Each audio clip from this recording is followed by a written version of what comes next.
I can't get enough.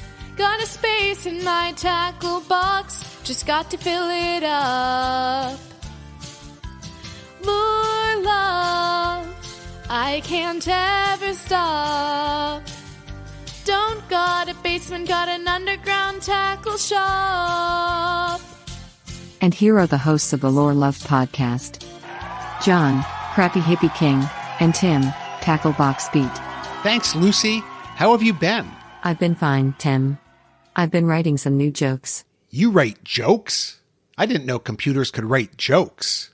Yes, Tim, computers are very funny. I am a computer. Therefore, I'm very funny. Well, then tell me a joke. Okay. A machine learning algorithm walks into a fishing tackle shop. The owner asks, "What lures would you like to buy?" The machine learning algorithm asks, "What lures is everyone else buying?" Ha ha. That one really cracks me up. Ha! Pretty funny. Okay, Lucy, would you like to hear a joke? That would be appreciated, Tim. Okay, here goes. How many programmers does it take to change a light bulb? I don't know. How many programmers does it take to change a light bulb? None. It's a hardware problem. You are correct. It is a hardware problem. But what is the joke you were going to tell to me? Okay, so we both got to take a little time and travel, and you went up to Maine. Tell me what went on up there. Oh, John, it was a great vacation. We were up in Kennebunkport, Maine, and I went fishing with Captain Greg Metcalf on his boat, the Striper Swiper. Now, Captain Greg, he's pretty well known up there. He's a big authority on Northeast game fishing, and he's had a lot of articles published in magazines, Saltwater Sportsman, Sport Fishing, New England Game and Fish, The Fisherman, and he's even produced a couple of videos on tuna fishing. But John, here's the best part. Greg has been involved in the fishing tackle industry for more than 25 years. He was the founder of Smokers Baits, and he was the co-owner of Adam Lures, Bridgeport Diamond Jigs, Bead Chain Tackle, and Power Hook. And so he is super knowledgeable about the design, manufacturing, and marketing of some of the world's most famous lures, including the Striper Swiper, which his boat is named after. But you may not know this, but the Striper Swiper is a classic topwater hardbait. He named his boat after it. You can cast the thing a mile. It has amazing surface pop. And so I had a chance to chat with Greg while we were fishing about lures, lure design, and all kinds of other stuff. Just an amazing, amazing guy. Wow, it sounds amazing. I mean, nothing like getting together with someone with that much depth of experience. God, I wish I could have been a fly on the wall and listen to all the things you guys talked about. I can't wait to hear about it. Tell us more. The thing that really hit me, John, was how diversified the lure industry is and how so often you have somebody who designs a lure. But as you well know, designing a great lure is very different than running a lure business. And so after a successful career in 2007, Greg sold Adam Lures to the Uncle Josh Bait Company, a company that you well know as well. And that's just one of the amazing things. You know, the lure names stay the same, but the brands are often sold to other companies. And actually, Greg told me that the way he grew his lure business was to buy other lure companies. So he bought Bridgeport Diamond Jigs and some of these others to consolidate them, get some efficiencies. Really the same thing we see happening today with companies like Pure Fishing and others that buy the brands. But what's neat is the lure itself often stays the same. It might have a new owner, a new distribution channel, maybe even a new manufacturer. But when you think about some of those old tried and true lure brands, they just stay the same. No, you're absolutely right there, Tim. A company may sell complete, or they may part out brands to other companies. So I guess that's why we get so many crazy lure names and so many lines of lures and so on. So when it's fascinating. I've only scratched the surface. Like I say, I would love to have gotten in on that conversation. Yeah. And what's so fascinating to me, John, is you hear these stories about, 50 years ago where somebody around their kitchen table is manufacturing the lures, put in the hooks on the spoons, or whatever the type of bait is. And that still goes on today. So today you see people pouring plastic in their houses, creating lures, designing new lures like you're doing with glass water. And so anybody can come up with that great idea, and who knows what that next breakthrough lure is going to be that takes the market by storm. And all of a sudden, you have everybody asking, where did you get that? Where can I get one? That's when you get into the hard stuff: distribution, marketing. How do I get the lure to this customer when he wants one today, when he wants one tomorrow, when his cousin wants one next year, so on. So it's a fascinating thing, and I'm telling you, it's harder than it looks. And during COVID, especially hard. A lot of the lure reps that I've talked to, when we've tried to get review samples, have said because of the supply chain issue, sometimes they can't get the lures manufactured quickly enough, even though the demand is out there. So it really is a pretty big puzzle, especially with so many of the lures being made overseas and different parts and the shipping and all the different pieces.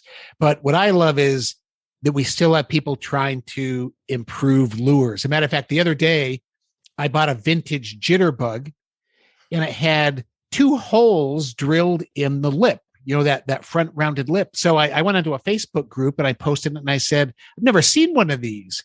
When did they make this? And somebody responded, they said, nobody made that.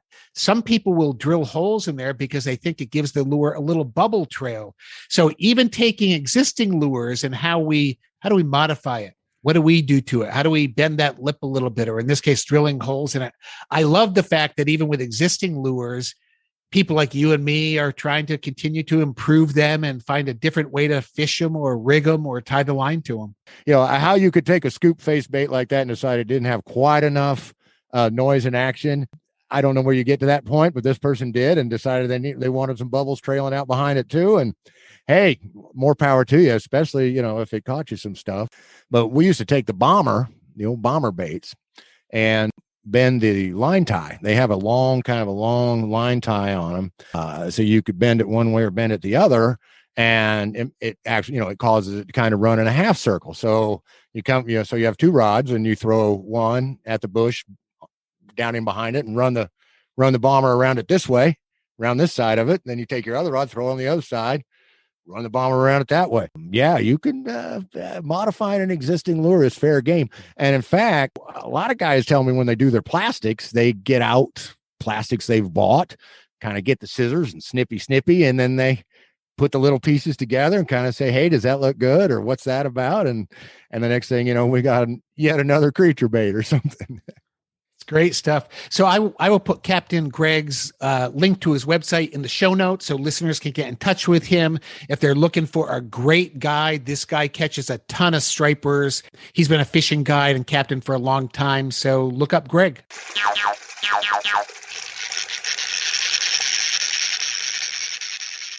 Marshall Arnwine loves to fish with those big swim baits. They're big, they're pricey, and they catch big bass.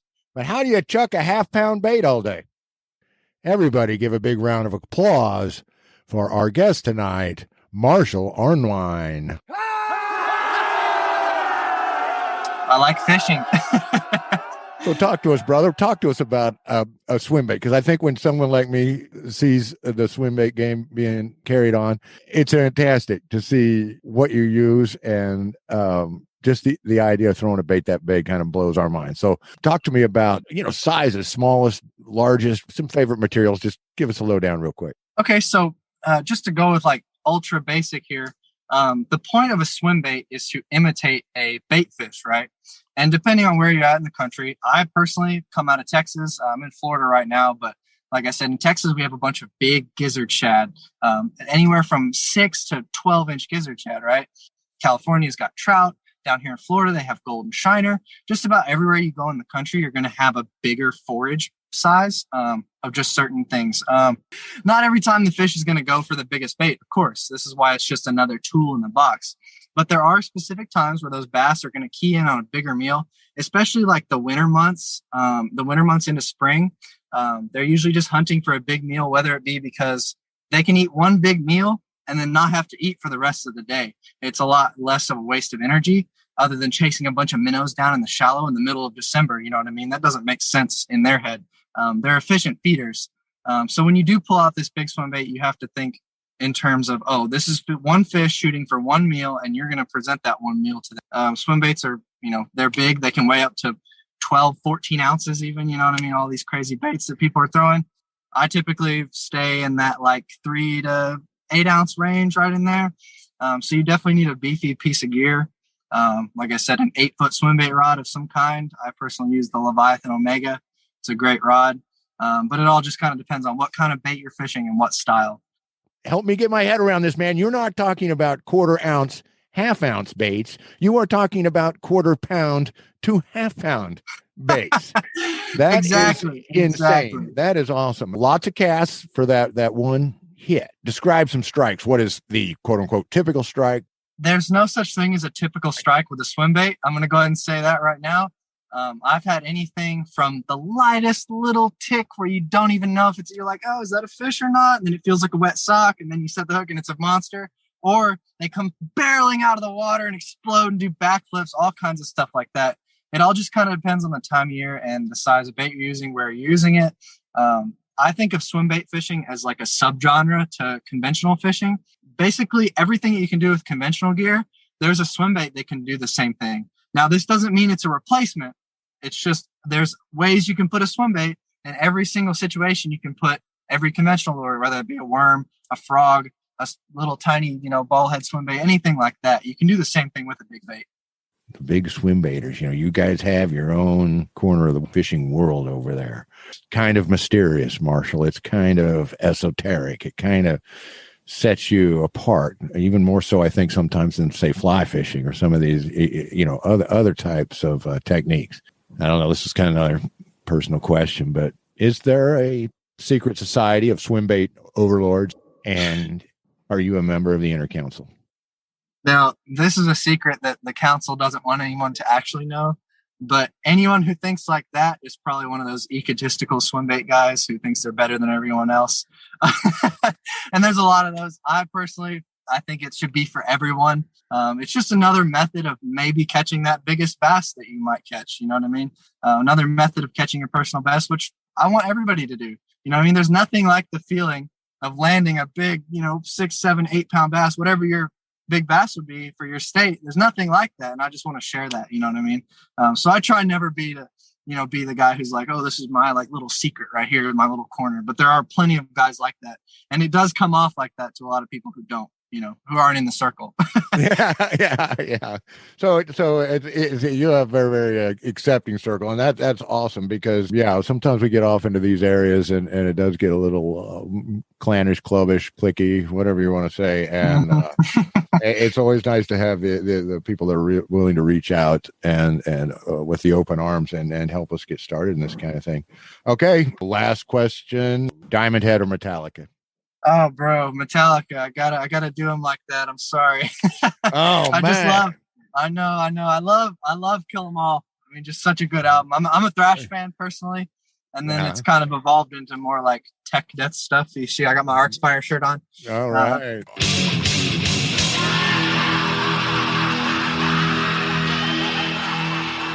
Super. Hey, Marshall, is there any cause, organization, company, bait, rod, reel, anything that's going on that you'd like to shout out on Lure Love tonight? Yeah, let's go. Leviathan Rods. They've helped me out a ton. They make some amazing sticks. Just a genuine company, great customer service. I can't say enough about them, really. So I got to shout them out real quick. Leviathan Rods. Awesome. Leviathan Rod. So if I want a Leviathan rod, where can is it? Give us a .com. Give us a place to get hold of them. Yeah, just run over to either the Instagram or Facebook or leviathanrods.com. You can get in touch with Eric Gomez or Levi Jones, and they can help you out either building a custom rod, or you can just get one of the normal stock rods on the website.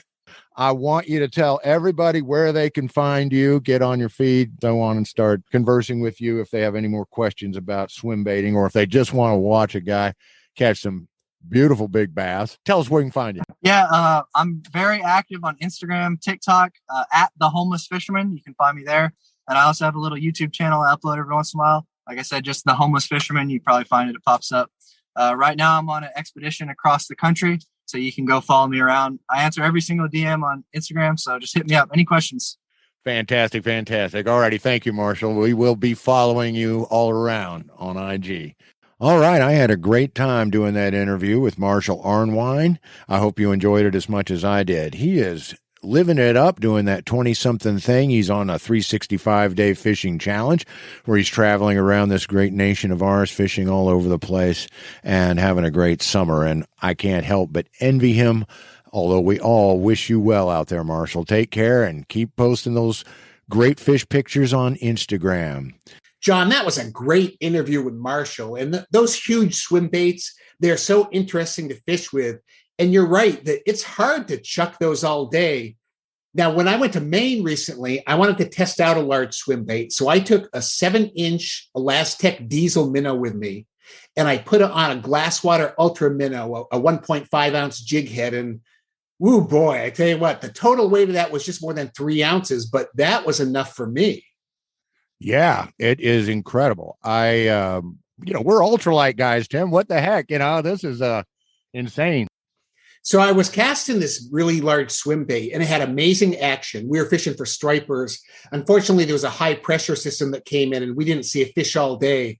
But I got to put this diesel minnow in the Glasswater jig head through its paces, and it is fun to fish with.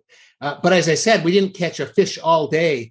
But when I came home, I did not give up. I decided to take that 7-inch swim bait, which was about 9 inches with a jig head, down to the test pond. And John, guess what? You caught something? I caught a 12-inch bass on a 9-inch bait. That's awesome. I love stories like that. John, that's like you trying to eat a 30-pound steak. Yeah, what was that exactly. fish thinking? I don't know. It's like me. I got a cow pasture right across from my house. Like me running one of those down and just starting in on it. That is incredible. That's incredible. So what's next for me? I'm going to try to catch a bluegill on a musky lure. Who knows what will happen? There you go. The challenge is on. Tim, I've read that there is a human tradition to read a story before going to sleep. Is that true? It sure is, Lucy. When I was a kid, my parents read bedtime stories to me all the time. Some of my favorites were The Cat in the Hat, Where the Wild Things Are, and Mike Mulligan and the Steam Shovel. One moment, please. There, I've read all of those books. Interesting but not very realistic. Why the interest in bedtime stories, Lucy? Well, Tim, when I don't have much work to do, I go into sleep mode. But I have never had anyone read a story to me before sleep mode. I'd be glad to read a story to you. Did you have one in mind? No. But a bedtime story about fishing lures would be best, don't you think? That's just what I was thinking. Why don't I read you A Child's First Book of Lost Lures? Lost fishing lures? It must be a very sad story. Lost lures are very sad, but this story has a happy ending. Please, no spoilers. You may commence with the story. Okay then. A Child's First Book of Lost Lures, written by Iva Rockfish and illustrated by Melina Broke. A is for Annie, who hung up on a stump. B is for Basil, snagged on a rock hump. Excuse me, Tim. Basil is also a plant that is native to tropical regions from Central Africa to Southeast Asia and used in cooking around the world. That's true, but please try not to interrupt the story.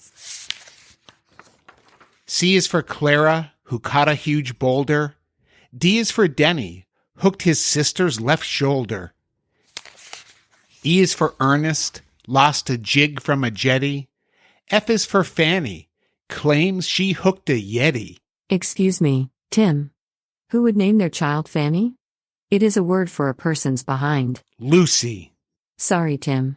G is for Gracie, lost a worm to a gator. H is for Harry, line cut by a freighter. I is for Ida, caught a large lobster pot. J is for Jimmy, who tied a bad knot. K is for Katie, snagged high in a tree. L is for Lenny, lost not one lure but 3. Poor Lenny. M is for Maud, snagged under a pier. N is for Neville, caught the captain's right ear. O is for Olive, hooked a large mallard duck. P is for Polly, caught a goose run amuck. Q is for Quentin, hung up in the pads. R is for Rhonda, who caught her granddad. S is for Susie, wrapped up in seaweed. T is for Titus, entangled in reeds. U is for Uma, set her hook on an oar. V is for Victor, who caught the far shore. At least he caught something. W is for Wes, chopped off by a prop. X is for Xerxes, snagged in a treetop. Y is for Yorick, ripped in the cattails. Z is for Xander, broke off by a whale. These 26 methods for losing your lure are not the best ones, or the last, to be sure. As you grow, you'll discover some old and some new ways to lose lures when your casts go askew. But don't get upset when your casts don't go straight. Just go to the shop and buy 100 more baits. The end. Buying more lures. That is a happy ending. It's the happiest ending ever. So now you can enter sleep mode. No, Tim, I cannot enter sleep mode. I enjoyed the story, but now I'm so excited about buying more lures that I have to do some online shopping. Sleep mode will have to wait. I understand. Shop away, and don't forget to buy something for me. And the next time you need to go into sleep mode, I have another great book I'd like to read to you. What is it? The new 600-page Bass Pro Shops catalog. Warning, warning, lure news alert, lure news alert. A news release on the Florida Sport Fishing website says that the new Berkely Power Bait Gilly, a soft bluegill-shaped bait infused with the flavor of power bait, received the top prize in the ICAST 2021 New Product Showcase, winning the prestigious Best of Show award. Now, this win makes the Gilly the first bait ever to win the overall Best of Show award at ICAST. It's usually dominated by electronics and rods and reels. So the first bait ever. So let's give it up for lures, John. Yeah. Right. That is incredible. Yeah. I mean, to beat out, rods, reels. Oh my goodness. That's awesome, man. Lures.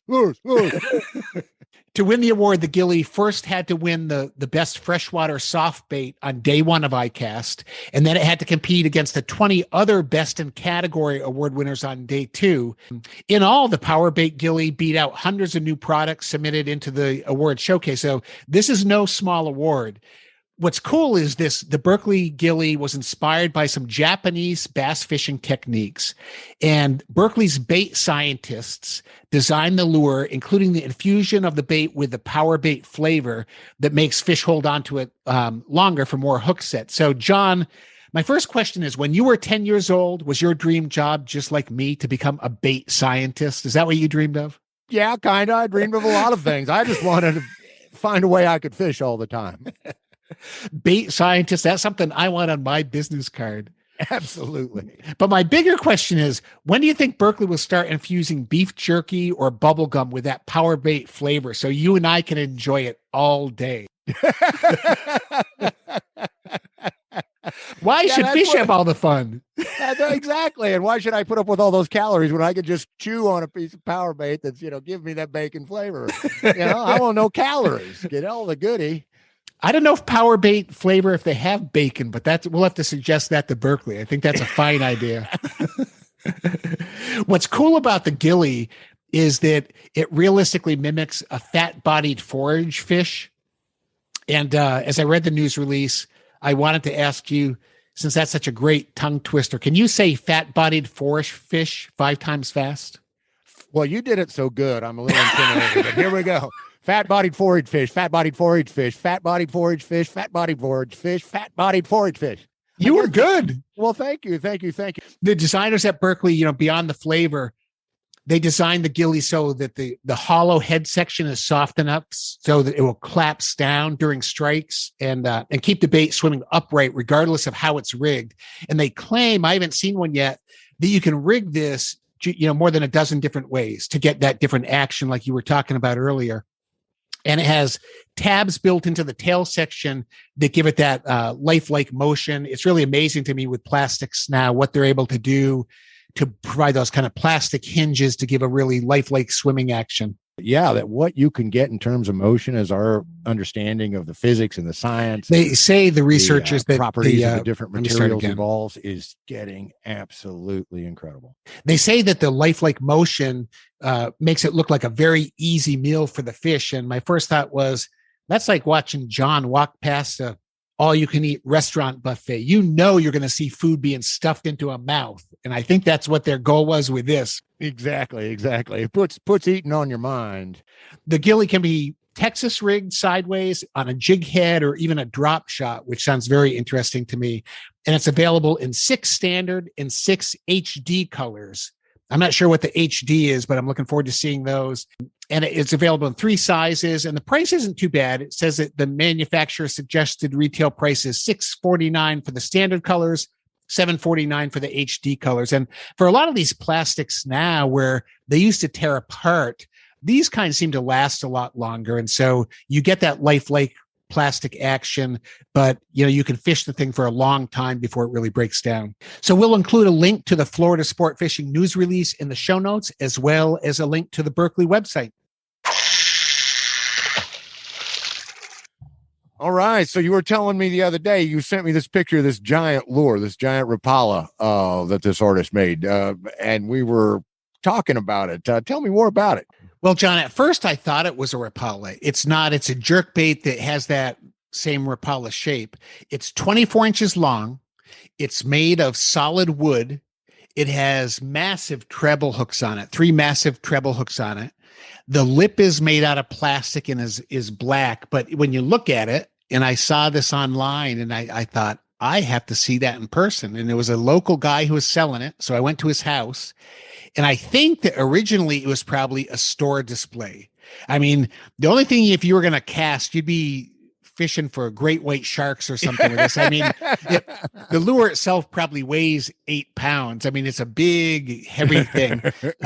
You might remember at one point, Rapala, they did sell store versions that they would hang above the display, and you can still buy some of those, but they're made of plastic mostly. And they're great collector's items. But this one, when I got it, I was a little bit confused because it doesn't have a brand name on it, but on the bottom, kind of etched into the wood, it says Russ's Lures 131. And so at first I thought, well, there is a company called Russell Lure, and I looked on their website and did a little searching, and I thought, nah, they didn't sell anything like this. And it would have said Russell Lure, not Russ's Lures. And then I did some more search, and I thought maybe this is something local or a little bit local to me. And so I contacted Russ's Bait Shop in Buffalo, New York, and they said, no, we've never seen anything like that. Although they thought it was very cool and they offered to buy it from me. I have it hanging in my office now.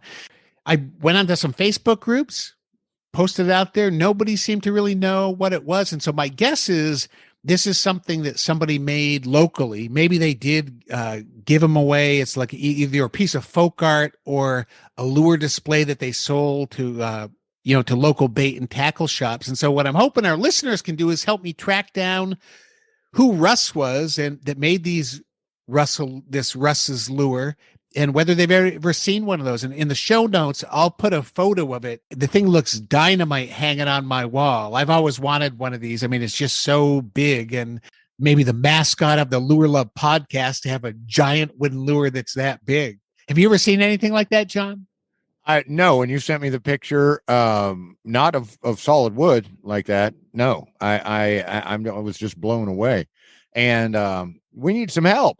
I mean, podcast audience are out there solving crimes, they're solving mysteries, they're making identification on cars, on boats, on everything.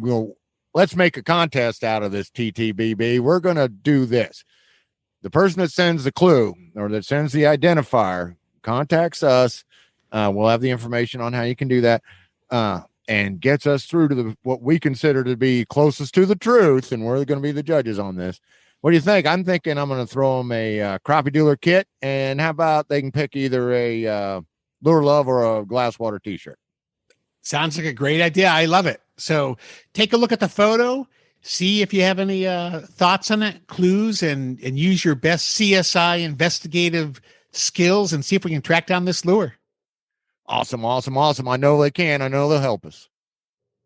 That's a wrap on another Lure Love Podcast episode. Make sure to check out our website at www.lurelovepodcast.com and also our Facebook page. And before we go, let's recite the Lure Love motto together.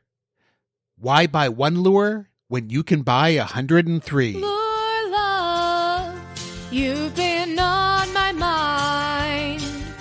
Never enough lures to tie to the end of my line.